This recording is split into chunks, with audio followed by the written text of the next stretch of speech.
먼저 하나님의 말씀 데살로니가 전서 5장 4절로 6절에 있는 말씀 제가 천천히 읽도록 하겠습니다. 형제들아 너희는 어둠에 있지 아니하매 그날이 도적같이 너희에게 임하지 못하리니 너희는 다 빛의 아들이요 낮의 아들이라. 우리가 밤이나 어둠에 속하지 아니하나니 그러므로 우리는 다른 이들과 같이 자지 말고 오직 깨어 근신할지라. 우리는 제7의 안식을 예수 재림 교인들입니다. 영어로는 어드벤티스트, 예수님의 재림을 기다리는 사람들이란 뜻을 가지고 있죠. 근데 이런 재림이, 예수님의 재림이 정말 가까이 왔다라고 하는 사실을 여러 징조를 통해서 알고 있지만 사실은 그것보다도 재림의 긴박성은 뭘로 알 수 있냐면 우리가 자고 있다라고 하는 사실에서 더 긴박성을 알 수 있어요. 그걸 어디에서 알 수 있냐면 열처녀의 비유를 통해서도 알 수 있습니다. 열처녀들이 어떻게 됐어요? 신랑이 오기까지 열심으로 기다리다가 어떻게 됐어요? 지혜가 있는 처녀나 지혜가 없는 처녀나 다 열 사람이 다 잤습니다. 신랑이 더디 오니까 다 잤어요. 여기 가래 뽑은 기별 1권 406쪽에 우리들은 현재 우리가 살고 있는 이 시대에 대하여 이해하고 싶어 한다. 우리들은 이 때에 대하여 절반도 이해하지 못하고 있다.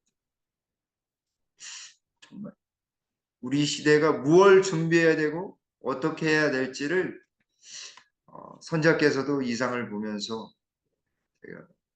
그 긴박성에 대해서 우리가 절반도 깨닫지 못하고 있다고 아주 마음이 찔릴 만큼 제 마음이 찔릴 만큼 그렇게 아주 절실한 마음을 담아서 말씀을 하고 계시는 것 같습니다.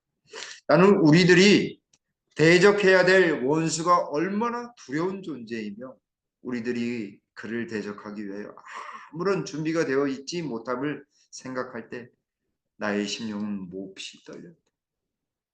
얼마나 강한 존재인지 너무너무 실감나게 느끼지 못하고 있어요. 그래서 모두가 다 열처녀가 잔 것처럼 교회도 자고 세상도 자고 있는 거죠. 그래서 두 예수님이 오시는 초림과 재림 시에 여기 아주 통렬하게 동일하게 초림 시에 유대인들이 예수님이 오실 것을 준비했어야 됐을까요? 준비하도록 구약 성경의 말씀을 예언의 말씀을 주셨거든요. 근데 예수님 맞이하는 사람들은 몇 명밖에 안 돼요. 그렇죠? 그것도 유대인들이 대부분이 아니라 이방 사람들이 대부분. 물론 거기에 레갑 족속들의 양치는 목동들이 와가지고 예수님을 반겨주었지만 동방박사들, 이방 사람들이 왔죠. 그죠? 선물을 준비한 사람, 그 동방박사만 깨어있는 사람들만 선물을 준비했습니다. 그만큼 사단이 유대인들의 마음을 가려가지고 완전히 그냥 어둠에 가려서 예수님이 오신 것, 하늘에 왕께서 오셨는데 영접치 않는 거예요. 근데 재림 때에도 어떠냐면 그와 비슷하다 이 말. 재림 직전에 하나님의 백성이 체험하게 될 그 입장을 설명해 주기 위하여 이스라엘 백성들의 시련과 그리스도의 초림 직전에 저들이 보인 태도에 대한 광경을 여러 번 반복해서 나에게 보여주셨다. 하나님 이상을 보여주셨는데 그때처럼 그렇게 어둠에 쌓여 있는 것처럼 재림 직전에도 어둠에 쌓인 것을 여러 번 반복해서 보여주시면서 강조해 주셨던 것을 볼 수 있습니다. 오늘날에도 역시 사단은 하나님의 종들의 마음을 어둡게 하여 저들이 고귀한 진리를 분별할 수 없게 하려고 힘쓰고 있다. 제가 그렇구나. 왜 하나님의 종들이라고 하는 목회자들이 더 열심으로 말씀에 창념하고 더 교회를 사랑하고 더 하나님께 기도해야 됨에도 불구하고 왜 그러지 못하는가? 사단이 이 목회자들 쓰러뜨리면 성공할 수 있다는 확신을 가지고 있기 때문에 목회자들을 그렇게 공격하고 하나님의 종들을 공격하는 것이죠. 목회자뿐만 아니라 하나님을 믿는 사람들까지라도 완전히 정신을 잃게 만드는 거죠. 어디에 정신을 잃게 만드냐면 진리를 분간할 수 없도록 하나님 말씀 관심을 두지 않도록 다 세상 거에 완전히 몰입되도록 그렇게 만들어 버렸어요. 얼마나 힘이 센지 그 영향력이. 그래서 가정이 늘 평화롭고 기쁨이 있고 행복하고 늘 배려와 사랑이 가득해야 되는데 어때? 내가 거하는 공간 속에 맞닿는 사람들이 다 그런 영향력 속에 있어야 됨에도 불구하고 우리가 그러지 못함을 하나님 앞에 신할 수밖에 없습니다. 이런 마음으로 간절한 마음으로 다시 한번 예수님의 재림에 대해서 우리가 살펴보겠습니다. 지난 시간에는 우리가 예수님의 재림의 확실성과 예수님이 왜 오시는지에 대해서 살펴보았습니다. 오늘은 예수님이 오실 때의 그 광경을 중심으로 해서 어떻게 우리가 준비해야 될 것인지까지 살펴보겠습니다. 예수님의 재림에 대한 시기는 재림교회의 DNA 속에 다 박혀 있습니다. 왜냐하면 재림운동 1844년 10월 20일 날 예수님이 오신다라는 초교파 운동을 통해서 낭망한 사람들이 다 모여서 뭘 연구했어요, 다시. 성경을 다시 연구하기 시작했어요. 뭔가 하나님이 잘못된 것이 아니라 누가 잘못됐어요? 우리의 문제일 것이다. 분명히 성경 말씀은 옳기 때문에 진리의 말씀이 옳기 때문에 그 사실을 깨달아 보자. 그래서 이 성경을 연구하는 사람들이 모여서 그 사실을 밝히려고 했을 때 하이람 에드슨이라고 하는 하나님의 종에게 하나님께서 계시를 옥수수 밭을 지날 때 다 보여주셨어요. 예수님이 지금 뭘 하고 계시는지를 보여주셨어요. 그 무슨 광경이냐면 예수님이 하늘 성소에서 성소에서 지성소로 들어가면서 지성소 사역하는 장면을 보여주셨어요. 그래서 히브리서의 광경 속에서 우리가 깨달은 것이 잘못 깨달았구나.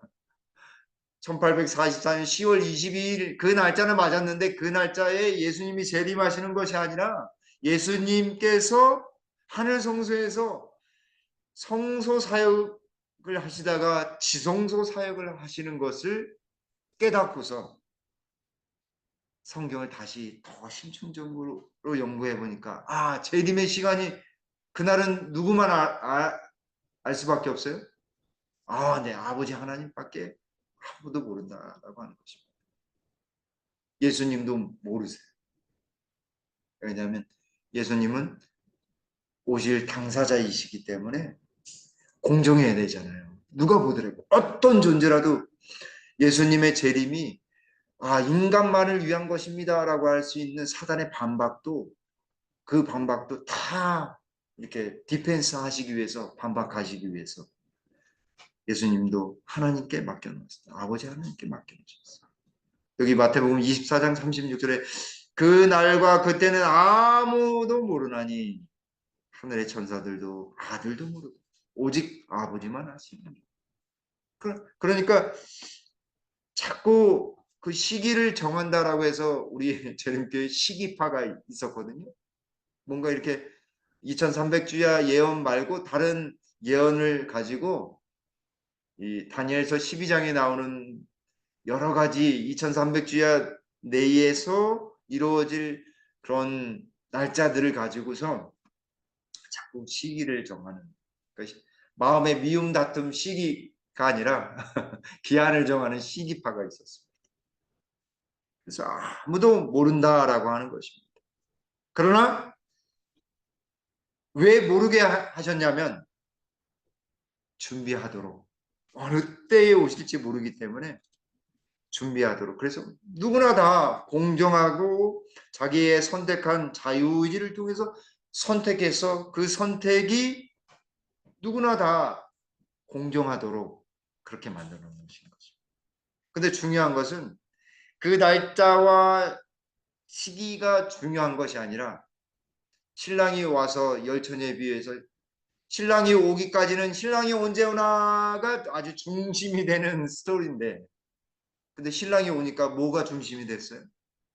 신부가 뭘 준비했는지, 네, 기름을 준비했는지, 성령을 준비했는지, 품성을 준비했는지가 이슈가 되더라 이 말입니다.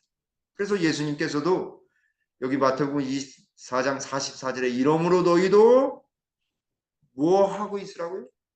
예비하고 있으라, 준비하고 있으라 말씀하셨어요. 베드로후서 3장 10절에도 그러나 주의 날이 도적같이 오리니 요한계시록에서도요. 내가 무엇과 같이 온다고 말씀하셔요? 도적같이 오리다. 사도 바울도 베드로전서 5장 2절에 주의 날이 밤에 도적같이 예기치 않은데 도적은 뭘 하러 옵니까? 훔치러 오잖아요. 그죠? 훔치러. 준비 안 하면 대비 안 하고 있으면 우리의 생명을 사단이 훔쳐가는 거예요. 그러므로 우리가 오늘 처음 읽었던 말씀이죠. 본문의 말씀이죠. 우리가 빛의 자녀로서 살아야 합니다. 형제들아 너희는 어둠에 있지 아니하니 네. 그날이 도적같이 너에게 임하지 못하리. 너희는 다 빛의 아들이요 낮의 아들이야. 누가 빛이시기 때문에요? 아, 네. 예수님이 빛이시. 요한복음 8장 세상의 빛 나는 세상의 빛이라. 세상의 빛이. 그러므로 우리는 다른 이들과 같이 자지 말고 오직 깨어 큰 시간 준비한다 이 말입니다. 깨어서 준비하는 것입니다. 마태복음 24장은 예수님의 재림의 징조의 장입니다. 재림의 허락장은 요한복음 14장이잖아요. 너희는 마음에 근심하지 마라. 마태복음 24장은 재림의 징조의 장입니다. 무화과 나무의 비유를 배우라. 그 가지가 연하여지고 잎사귀를 내면 여름이 가까운 줄 아나니 이와 같이 너희도 이 모든 일을 보거든 인자가 가까이 곧 문 앞에 이른 줄 알라. 예수님 인자라고 하는 그 용어가 굉장히 중요하다고 말씀드렸잖아요. 다니엘서 그리고 요한계시록 사복음서의 인자라고 하는 표현 사람의 아들이라고 하는 표현인데 이 사람의 아들이라는 표현 속에 인간의 대표자인 아담의 둘째 아담으로서의 이 역할을 다시 세우셨다라고 하는 차원에서의 인자인 것입니다. 사람의 아들. 그래서 사람이라고 하는 히브리 말이 아담입니다. 아담. 그죠? 아담의 본뜻은 사람이잖아요. 그죠? 아담의 아들. 이런 히브리 말로는 아담의 아들이거든요. 어찌되었든 인자라고 하는 표현은 이 이후에 또 교리 공부할 때 아주 핵심적으로 자세히 배우도록 하겠습니다. 인자가 예수님이 가까이 곧 문 앞에 이룬 줄 알라 라고 말씀하시죠. 정말 문 앞에 오셨습니다. 그래서 문 앞에 이른 것을 어떻게 알려주시는가? 징조와 예언을 통해 알려주시는 거예요. 징조와 예언을 통해서. 재림의 날이 가까우고 그 시간이 이르렀다고 하는 사실을 여러 가지 일들, 사건들과 예언의 말씀을 통해서 알려주십니다. 근데 성경에 나오지는 않은데 마지막 날 사건이라고 하는 책에 보면 화인 여사의 마지막 날 사건이라고 하는 책에 두 큰 빌딩이 갑자기 와르르 무너지는 그 사건이 이렇게 예언되어 있어요. 네. 그 두 빌딩 똑같은 빌딩이 와르르 무너진 그 사건이 바로 9.11 테러 사건. 지금도 미스테리, 완전히 밝혀지지 않은 미스테리 사건. 왜 그것이 어, 발생했는지 정확한 원인 규명이 다 되지 못했어요. 예언이기 때문에, 하나님의 예언이기 때문에 저는 그 사건이 일어났다라고 저는 확신합니다. 그래서 예수님께서 마태복음 24장에 여러 징조들을 이야기해 주셨는데, 한번 자세히는 우리가 살펴보지 않고 대략적으로 봤을 때 5가지로 볼 수 있거든요. 첫 번째는요, 종교적인 징조입니다. 예수님이 오실 때가 거의 얼마 남지 않았다라고 하는 사실을, 파수꾼이라고 들어보셨어요? 파수꾼들.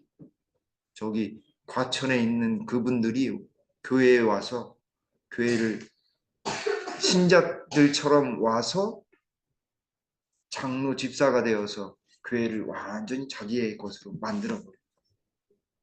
그 사람들이 있어요. 그리고 자기가 어머니 하나님이라고 하는 분들이 계시죠. 우리 교회에서 나오시죠. 하나님의 교회 안 사는 척. 그리고 광신주의자, 자기가 하나님이라고 주장하는 사람들이 무수히 많잖아요. 예수님께서도 마태복음 24장을 시작하면서 가장 첫 번째 이야기하신 것이 바로 이 말씀입니다. 너희가 사람의 미혹을 받지 않도록 주의하라. 그래서 그들이 뭐라고 이야기한다고요? 나는 그리스도라. 자기가 예수님이라고.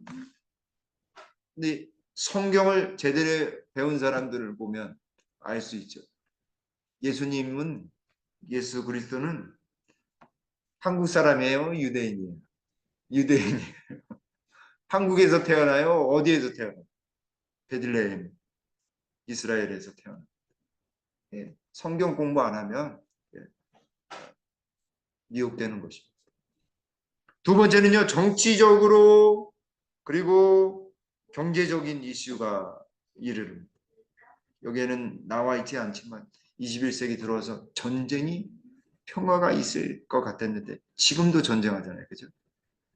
이스라엘 그 중동의 전쟁이 확산될 우려를 범하고 있습니다. 우크라이나는 아직도 전쟁을 하고 있습니다. 하루에도 몇천 명씩 죽어가고 있습니다. 이건 예전 자료인데 1982년에 핵무기를 다 보고만 그 보고를 유엔에 보고된 것을 봤을 때 4만 개 정도, 지금은 더 많겠죠. 그리고 핵탄두를 만들려고 하는 우라늄으로 재가공한 것만 해도 8만 개가 지금 넘는다. 지구를 12개 정도로 없앨 수 있는 괴력을 가지고 있는 폭탄을 가지고 있습니다. 자연계의 징조, 세 번째는 자연계의 징조.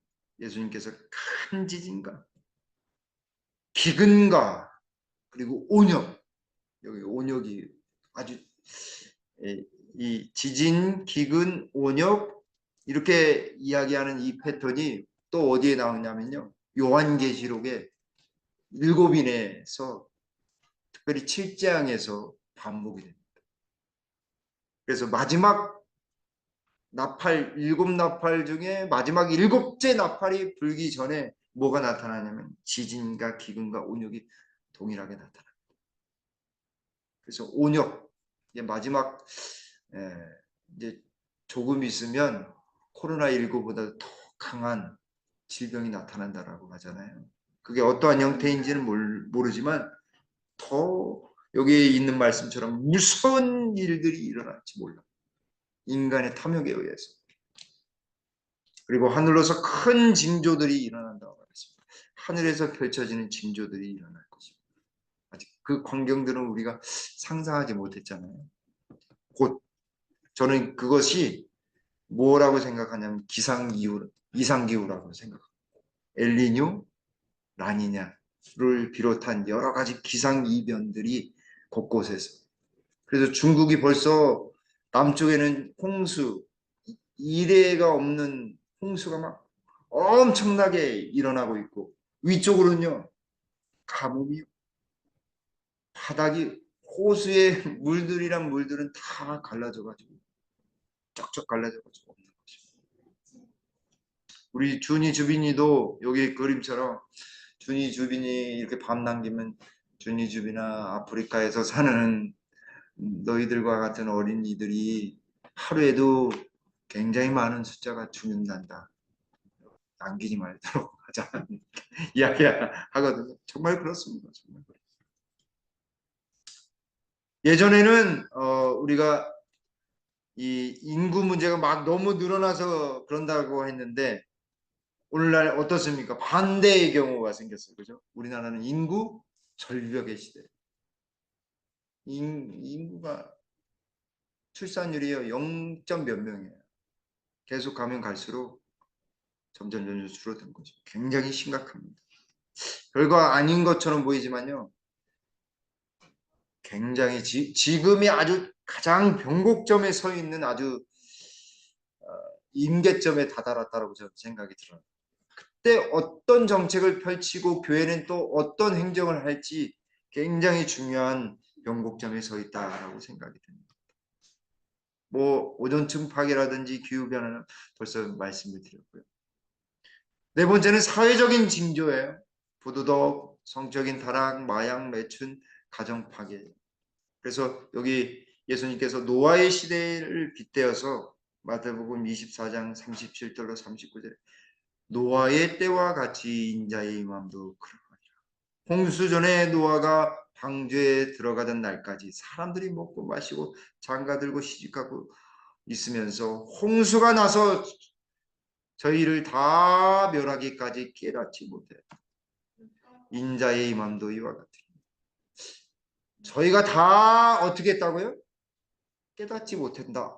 그 말이 이 말씀이 제 머리를 콱 치는 거야. 야, 너무 어둡게 살고 있구나. 인자의 임함도 이와 같으리라. 우리가 분명히 깨달아서 준비해야 될 것을 강하게 말씀하고 계시는 것입니다. 디모데후서 3장 15절에도 이 말세의 때에 어떤 것이 일어날지 이야기하고 계십니다. 말세에 고통하는 때가 이르리니 사람들은 자기를 사랑하며 그렇죠? 자기를 너무 사랑해요. 그 표범이 제가 일본에 제 고등학교 때 한번 다녀왔는데 제가 깜짝 놀란 게 문화적인 충격 그리고 이게 그들이 생각하는 것 때문에 또 충격받아가지고 야, 딴 세상이다. 그때만 해도 한국과 일본이 굉장히 차이가 많았거든요. 자동차만 봐도 정말 디자인 면에서 너무 뒤처져 있던 걸 제가 기억이 많이 나요. 근데 지하철에 타니까요. 어떻게 보냐면 신문을 보는데 우리 한국 사람들은 남자 같은 경우에는 다리도 벌리고 신문도 쫙 펴서 보잖아요. 그죠? 근데 그 사람들은요. 신문을 다 접어가지고 자기가 볼 만큼 손바닥만하게 들고서 이렇게 봅니다. 왜 그런가? 남에게 피해 주지 않고 나도 침범받지 않기 위해서 그렇게 합니다. 아주 극한의 개인주의가 딱 거기에 들어가 있어요. 돈을 사랑하며 얼마나 그렇습니까? 사람 목숨보다도 돈을 사랑하는 풍태. 자긍하며 자긍해요. 그리고 교만하며 또 회방하고 아니 다른 사람들을 존중하면 되는데 자기랑 다르다라고 해서 막 그들이 믿고 있는 그것까지도 회방하죠. 그리고 부모를 어떻게 해요? 거역하며 감사치 아니하며와 거룩하지 아니하며가 붙어 있다라고 하는 사실을 제가 보고서 이게 분명히 의미가 있을 거다. 아직 찾아내지는 못했는데 분명히 의미가 있을 것 같아요. 그리고 무정하며 제가 이 말씀 읽고선 저 자신이 너무 무정한지 되돌아볼 수 있었습니다. 원통함을 풀지 아니하며 참소하며 절제하지 못하며 또 어떻게 해요? 사나우며 사납다라고 하는 표현을 누구한테만 쓰는 표현이에요? 사자나 호랑이한테 사납잖아요. 개 막 짖을 때 막 사납게 짖는다라고 표현하죠. 근데 사람들이 사나워졌어요. 선한 것을 좋아하지 아니하며 배반하여 팔며, 얼마나 사람들을 속이고 배반하고 그렇습니까? 이익에 의해서. 그리고 조급하며 자고하며. 제가 언뜻 이름이 생각 안 나는데, 사람이 왜 실수하는가? 두 가지 때문에 실수한다라고 하는 이름이 갑자기 생각이 안 나는데, 그 첫 번째 요소가 조급하기 때문이고, 두 번째는 감사치 않기 때문에 예, 넘어지고 실수한다라고 하는 여건이 있는데, 제가 나중에 한번 꼭 알려드리도록 하겠습니다. 그리고 자고한다라고 했습니다. 자고한다. 그러면서 뭐라고 이야기하냐면, 하나님 사랑하는 것보다 더하며 경건의 모양은 있으나 경건의 능력은 부인하는 자니, 이 같은 자들에게서 내가 돌아서라. 내가 돌아서라. 돌아서야 돼. 돌아서는 게 뭘까요? 여러분, 돌아서. 성경은 돌아서는 걸 회개라고 합니다. 회개라고. 죄를 떠나는 것을 회개라고 합니다. 그것이 우리에게 정말 필요한 거예요. 경건의 능력을 경험하려면 돌아서야 하는 것입니다. 회개해야 되는 것입니다. 야고보서 5장 4절로 5절에 보라 밭에 너희 밭에 추수한 품꾼에게 주지 아니한 삭시 소리를 지. 왜 기업들이나 정부가 노동자의 이 노동력에 대한 생각을 이렇게 귀히 보지 않는가? 마지막 때이기 때문에 그렇습니다. 마지막 때. 다섯 번째, 이제 마지막 큰 징조인데, 이제 복음이 전파되는 것입니다. 지식이 더하고 마지막 예언을 이루는 모든 그 하이라이트는 성교입니다. 성교의 징조, 세계적인 성교의 징조.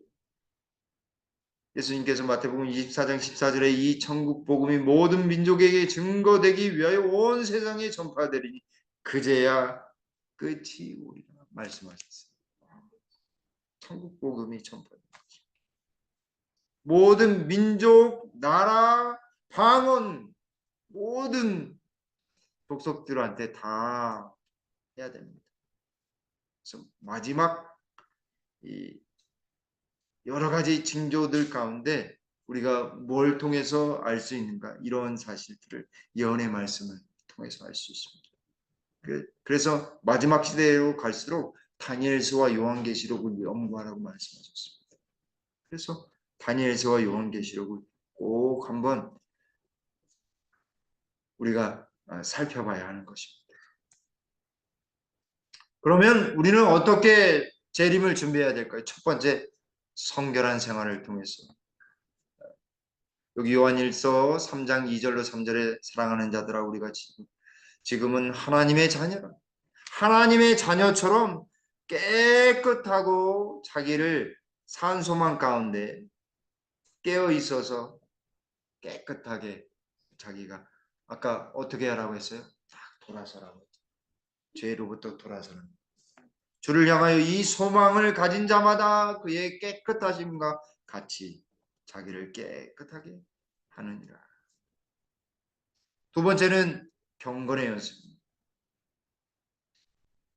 디모데전서 4장 7절 8절 망령되고 허탄한 신화를 버리고 오직 경건에 이르기를 연습하라.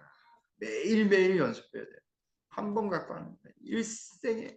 근데 그 조금씩 연습하는 것이 기도하고 말씀 보고 예배에 참석하고 함께 사랑하고 함께 이야기하고 예수님의 품성을 나누는 그런 삶을 사는 것이 범사에 아주 유익하다라고 하는 것입니다.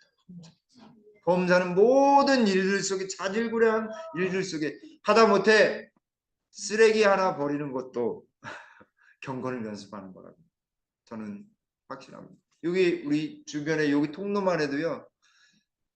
새벽에 잠자고 나면요. 담배꽁초가 엄청나게 많이 있습니다. 그거 다 아침에 나가서 뭘 하고 오냐고 저희 집사람 물어보는데 담배꽁초, 휴지 그런 거 다 치우고 옵니다. 베드로후서 3장 11절로 12절에 거룩한 행실과 경건함으로 하나님의 날이 임하기를 바라고 간절히 사모하고 왜 사모하고 간절한 마음이 안 생기냐면요. 우리의 작은 부분까지 늘 언제나 예수님이 우리와 동행하고 예수님이 오심을 간절히 사모하면서 매일매일 그렇게 착실하게 성실하게 생활하지 못하기 때문에 간절함이 없다라고 하는 것입니다. 거룩한 행실과 경건함으로 하나님의 날이 임하기를 바라고 간절히 사모합니다. 그래서 저 또한 이러한 삶을 살기 위해 하나님께 성령을 간구했습니다. 세 번째는요, 복음을 전하는 것입니다. 말씀을 전하기도 하고 우리의 삶을 통해서 나타내기도 하는 것입니다. 너는 말씀을 전파하라. 때를 얻든지 못 얻든지 항상 힘쓰라. 범사의 오래 참음과 가르침으로 경책하며 경계하며 권하라. 때가 이르니 이라고 말씀하셨습니다.